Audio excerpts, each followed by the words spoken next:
This episode is brought to you by Microsoft Azure. Turn your ideas into reality with an Azure free account. Get everything you need to develop apps across cloud and hybrid environments, scale workloads, create cloud-connected mobile experiences, and so much more. Discover what you can create with popular services free for 12 months. Learn more at azure.com. That's AZURE.com. And sign up for a free account to start building in the cloud today.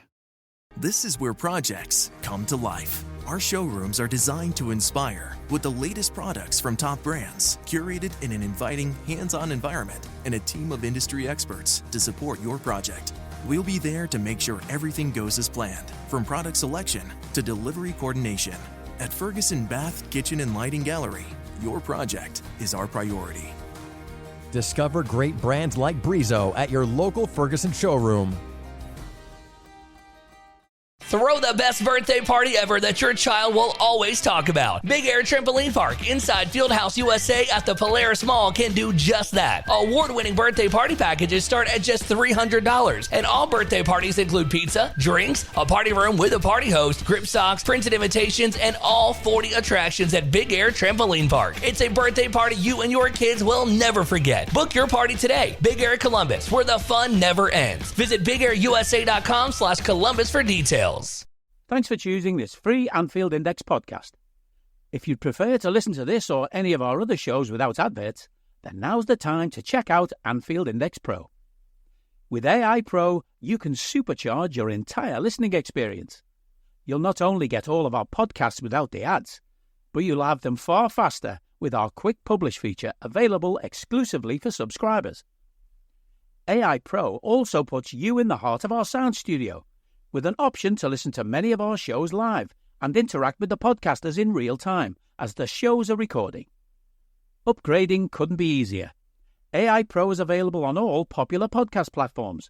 Just head on over to AnfieldIndexPro.com and get started today. Welcome to the Daily Red, your lunchtime catch-up on all things Liverpool FC on a Friday when it's not lunchtime at all. It's actually middle of the afternoon. Tomorrow, Liverpool travel to Wolverhampton to take on Wolverhampton Wanderers at Molineux in what we can only describe as the Gags Tandon Derby, or the GTD. That's like GTA, only it doesn't have the rampant murder of civilians or the stealing of cars. So it's not really like GTA at all. But it is the Gags Tandon Derby nonetheless. And this game will have a huge impact on the joy that Gags feels in his life over the next couple of weeks, because should Liverpool fail to win, Wolves fans will treat any other result as a win. Whether they win or draw, it's a win for them, and they will make his life miserable because so many of his mates are Wolves fans. There's part of me that would love us to lose, just so he'd get torrents of abuse. But obviously I don't want us to lose. There's a little part of me, though, that wants Gags to get all the abuse. Anyway, we've made a good start to the season in the league, 4 wins and 1 defeat, a regrettable defeat, of course. Wolves have not made a good start, so they lost to Arsenal away on the opening day, and that's fine. That's absolutely fine. Most teams will lose at the Emirates this season. Then they played Chelsea. And in the first half, they played really well. And it was 2-2 going in at the break. And then they shipped 4 in the second half and lost 6-2. Then they played Nottingham Forest. 1-1 draw. Better than we did against Forest. Then they played Newcastle at home. They were really good in the first half and should have had the game wrapped up and put to bed. And then they conceded 2 goals in the 75th and 80th minute and ended up losing. And then they played Aston Villa.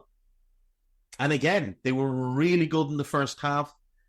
And then they fell apart late on and conceded 3 goals and ended up losing 3-1. So not a great start. And you may well have already listened to today's Scouted pod that myself and Carol recorded earlier. So you may have heard me go over what their upcoming fixtures are. But if you haven't, they play us at home, obviously. Then they're away to Brentford, which is a tough place to go. Then they're home to City. Now, they did beat City at home last season, but I don't expect them to do that this season. Then they're away to Brighton, which is a tough place to go. Then it's home to Palace. That gets them through 10 games. How many points do we realistically see them taking? Maybe 4? That'd be 5 points after 10 games, which isn't great. Isn't great at all. And when myself and Carl were talking, we kind of danced around the idea of Gary O'Neill potentially getting the heave-ho. But, I tried to make the argument on his behalf that the club really have let him down in a lot of ways, where he takes over really late last summer. So they tried all summer to convince Lopetegui to stay, despite the fact it was obvious to everybody that he wanted out. He never wanted the job in the first place.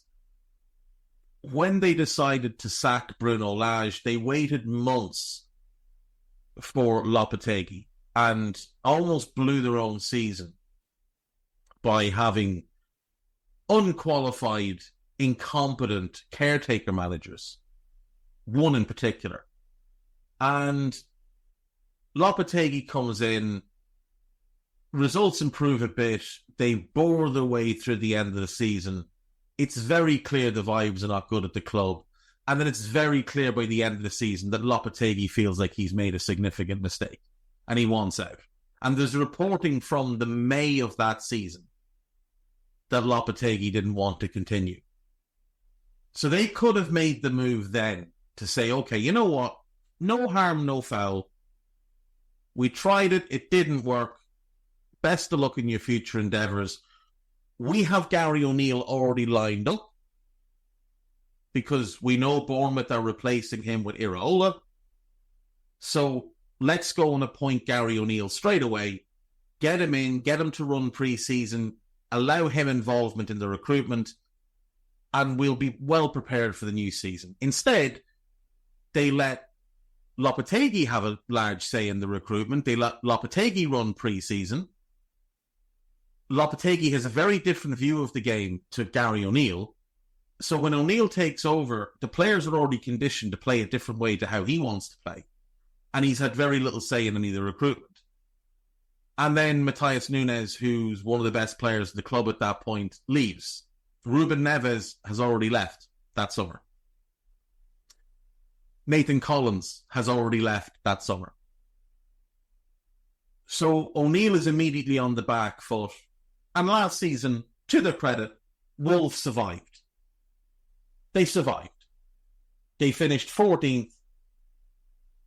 They gave some teams a really tough day at Molineux, including us. They battered us in that first half.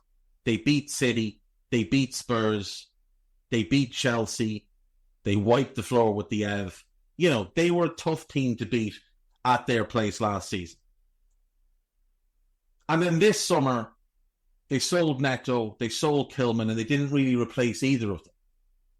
When you look at their current centre-back options with Mosquera out for the season, they've basically got 3 senior centre-backs, one of whom is, I think, 34 years of age and well past his best.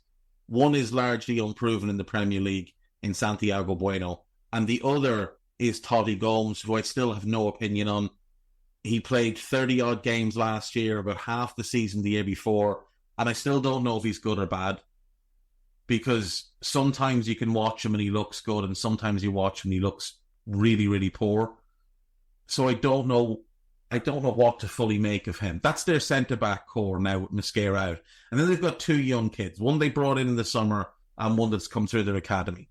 Neither of them have any real Premier League experience. That's what they're working with at the moment. Everything else is okay. Like the midfield is pretty good. The attack is pretty good. The fullbacks, the right back options are pretty good. The left back is a really good player. They don't have any cover for him because they loaned Hugo Bueno, who was their backup, out during the summer for reasons that only Gary O'Neill can actually explain. But they didn't really back him. And the noise all summer was that when Kilman was gone, he was the big sale. That was going to be it. They were going to keep Cunha, and they were going to keep Aït-Nouri, and they were going to keep Neto. Kilman was the big sale. And as long as they didn't have a net spend over about 25 million, they were going to be happy with that for their summer. And then they sold Neto and didn't replace him.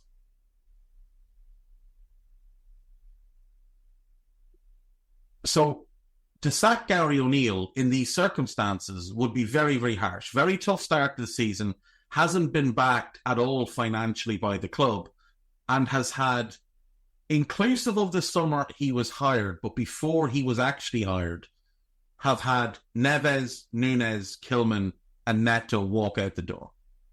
That's 4 good players. 3 of them are Champions League players. One of them, Neto, I think could play for pretty much any team in the world. Injuries permitting, of course. But, I mean, Nunes is absolutely a Champions League player. Neves is absolutely a Champions League player. Kilman's probably mostly a Europa League player. I think that's kind of where he tops out, but he's still a good player. Like, he's good enough to start for a lot of top half clubs, including the one that bought him, obviously, West Ham. But then I thought, well, I wonder, how did they finish last season? Because I remember thinking, if the season had gone a few games longer, Wolves, and you know, if the teams below them hadn't been so incompetent, maybe Wolves might have ended up in trouble. And when we take a look at how they ended last season, like, it's not good at all. It really isn't good at all. From the turn of the year in the Premier League, in the last 18 games, they won 5 with 3 draws and 10 defeats. Now, that's form that will keep you in the division, okay? But then you start to narrow it down a little bit, and I thought, okay, well, what does the last 19 Premier League games look like? 5 this season, 14 last season. It's 4 wins and 3 draws. They beat Tottenham away. They beat Sheffield Wednesday at home, maybe the worst Premier League team in history. They beat Fulham at home, and they beat Luton at home. They drew away with Burnley, and they drew away with Forest. And then this season, they've drawn away with Forest as well. So you're looking at 4 wins, 3 draws. That's 15 points from the last 19 games. That's 30 points across the Premier League season. Now, last season it would have been enough to keep you up because of how poor the 3 teams that went down were. Sheffield United were unholy levels of dreadful. Like, absolutely woeful, and the worst defensive team we've ever seen. Burnley were too young and too naive. And Luton just didn't have the quality. And Luton were the highest ranked of those 3. They ended up on 26 points. So they would have survived last season. The season before, 30 points would have seen them relegated in 19th place. The season before that, 30 points would have seen them relegated in 18th place. The season before that, they would have survived. Fulham, West Brom, and Sheffield United all went down with less than that. Sheffield United, 28 points. 19-20, the season we won the league, they would have gone down in 19th place. 18-19, they would have gone down in 18th place. 17-18, they would have gone down bottom of the Premier League. 16-17, they would have gone down in 18th place. Connection is a healthy and essential aspect of our daily lives. From a warm hug after a hard day to kind words just when we need them, these gentle moments give us an understanding of life's true meaning. But when the ability to connect is interrupted by the hustle of daily life and to-do lists pile up next to the worry of who needs school supplies, sometimes making decisions about our health and the well-being of our loved ones can take a back seat. When it comes to those we care for, vaccines are one of the greatest public health success stories, and along with other measures, are one way to help prevent certain diseases. At Merck, we envision communities where families, healthcare providers, local organizations, and advocates work together. Health equity happens when every person, regardless of age and ethnicity, in every community, has fair access to healthcare, including the vaccines they need. For more information, please visit whyvaccines.com. 15-16, they would have gone down in 19th place. And to round out a decade, in 14-15, they would have gone down joint bottom of the league. Goal difference would have decided were they 20th or were they 19th. So the form they've been in for 19 league games is relegation form in 8 of the last 10 Premier League seasons. And in the 2 where it's not, it's because we had historic levels of incompetence. Those 2 Sheffield United teams that went down, historically dreadful. One of them, the worst run in Premier League history in terms of number of points from number of games. I think it was 1 point in 17 or something they took in 17 games. And then the other Sheffield United team, the worst defensive record by a country mile, by an absolute country mile in Premier League history. And in both of those seasons, they would have finished 17th. So you'd be the best of the rest, or the worst of the rest, I should say. The worst of those that survive. So this is very, very concerning that it's 19 league games, 15 points. And again, you start looking at the next 5. The next 5 games are so difficult. Like I said, I think maybe 4 points. Beat Palace at home. Maybe you get a draw away to Brentford or Brighton. And the thing is, when we get to the end of that 5-game run, if we then work back 19 Premier League games from there, well, all of a sudden, the wins over Tottenham, Sheffield United and Fulham are gone. So now you're looking at a team that would have drawn 4 and won 2 of 19. That's 10 points. That's 20 over a Premier League season, which would make you one of the worst teams in Premier League history. Now, there's some bias issues, obviously, in that subset of data. I don't even know if it's a subset of data. It's a little bit of data anyway. In that it's not representative of a full season, because there's a couple of teams in there that they'll have played twice. And not just played them twice, but played them twice at the same venue, either home or away. Like, for example, they'll have played Forest twice away from home.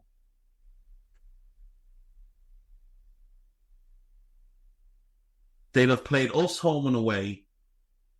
So in 19 games, they're playing us twice, Arsenal twice, City twice.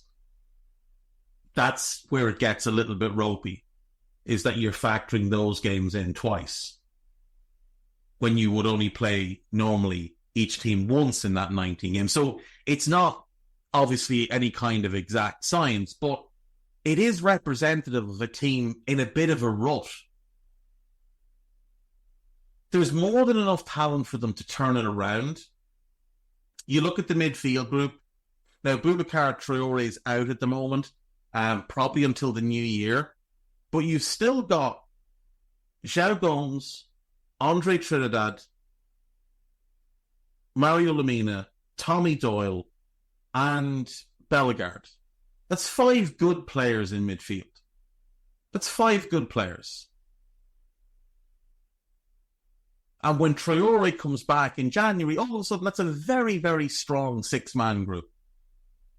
So the midfield is in good shape. In the attack, Cunha is outstanding. He could play for any team in the league.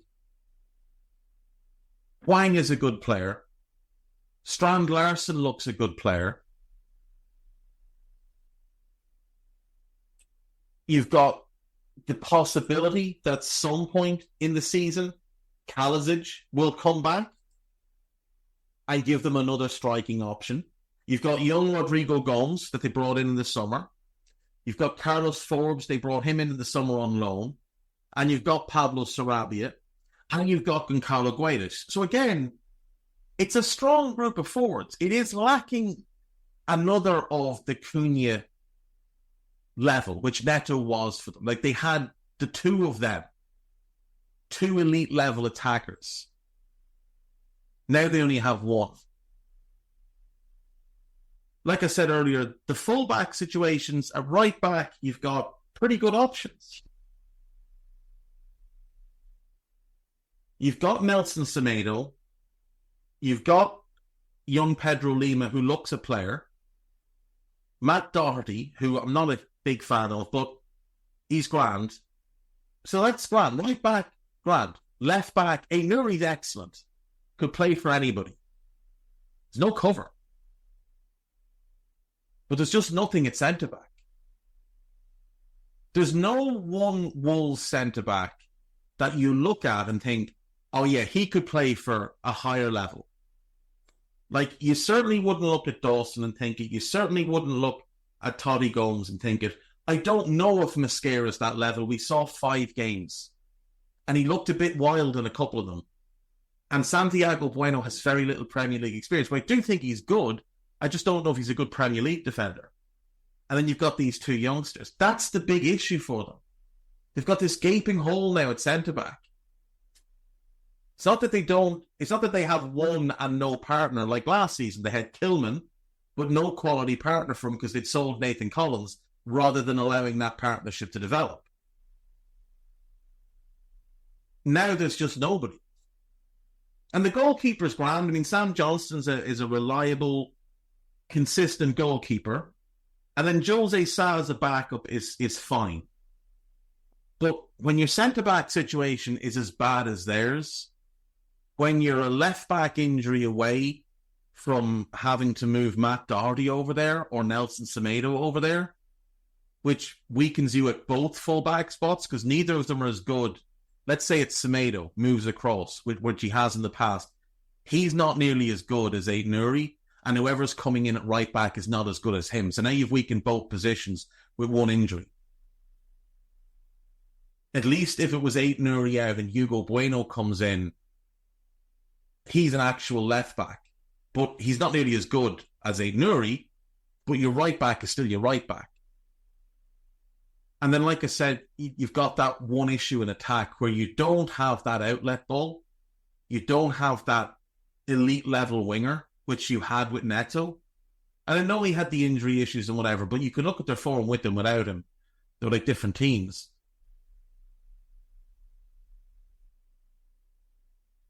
The left-back and wing options, though, you can get through that.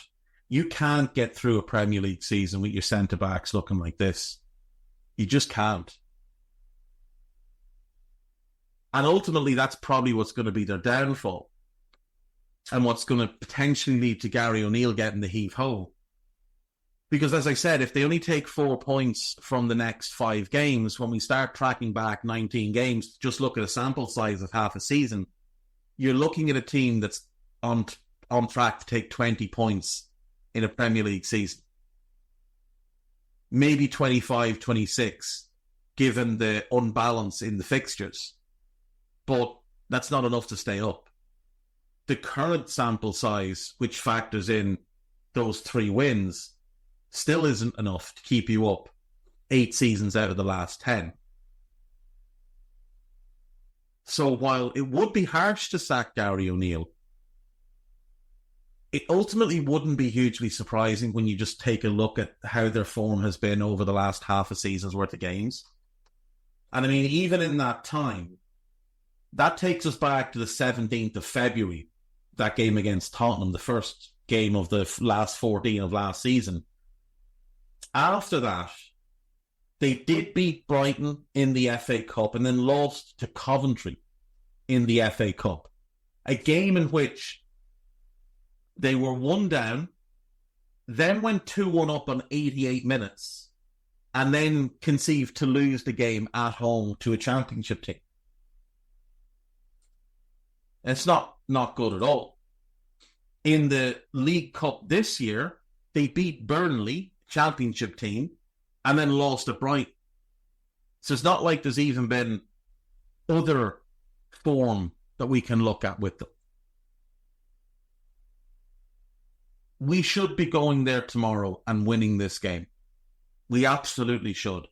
There's lots of pre-match stuff on This Is Anfield. Go and check that out, including some news on Alisson, suggested lineups, the 10 things to know, and all the rest. On AnfieldIndex.com, there is the news that Wolves are facing a virus outbreak ahead of tomorrow's game. There's a doubt over Tony Gomes. Gary O'Neill didn't seem overly confident that he was going to play. If he's out, your centre-back options at a senior level are Bueno and Craig Dawson, who I don't think have played together before. If either of them are out, you're bringing in a kid. And who else knows who might be missing? There's a piece on Trey Niani, a piece on Chiesa, a piece on Alison Becker. There is a piece on Szoboszlai talking about how good the midfield has been so far. And then podcast-wise, we have lots and lots for you. There is the new Media Matters with Dave Davis and Ben Boxak. There is the latest Rival Recon with Harry Sethi, always a must-listen. There is Arne Slot's press conference. Then Dave Davis has the post-press conference presser. Post-press conference presser. Yeah, that's what it's called, yeah. And then there is the new Scouted, which is myself and Carl taking a look at this game, at Wolves in general. Right, folks, that is going to do me for today. Dave Davis will be with you tomorrow, and he will have a quick pod, I think, tomorrow, and then a more in-depth one on Sunday. I think that's the way he's doing it this weekend. So enjoy, have a good weekend, and remember, if we lose, there's only one person to blame, and that man's name is Gags Tandon. And you can find him on Twitter at Gags Tandon, and you have my full permission to send him abuse if we lose. Nothing, don't go dark with it though. Don't be in any way out of order, or I'll have to come to your houses. But feel free to give him some abuse. He deserves it. He revels in it. He's the nicest guy in the world, but it's just funny to have people give him some abuse. Right. I will see you all Monday. Take care of yourselves. Bye-bye. We hope you enjoyed listening to this Anfield Index show. Please be sure to subscribe to our channel so future podcasts find their way to your device automatically. There's nothing quite like fan engagement, and we'd love to know what you think of anything discussed on this show. The best way to get in touch is over on our free Discord community, where both podcasters and listeners debate the hottest LFC topics 24/7. Sign up free now at AnfieldIndex.com/Discord. You won't regret it. You can also follow us on Twitter at Anfield Index and find us on Facebook by searching for Anfield Index. Oh, and before you go, we'd love it if you could leave us a 5-star review on your favourite podcast app. It only takes a couple of seconds, and it means the world to the people who create these free shows.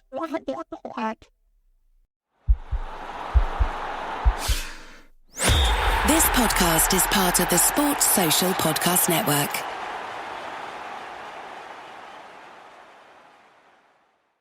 Trust. Not everyone deserves it. Not everyone should have it. It needs to be earned. Your trust. And when it comes to accurate information about Ohio's safe and secure elections, where should you turn? VoteOhio.gov.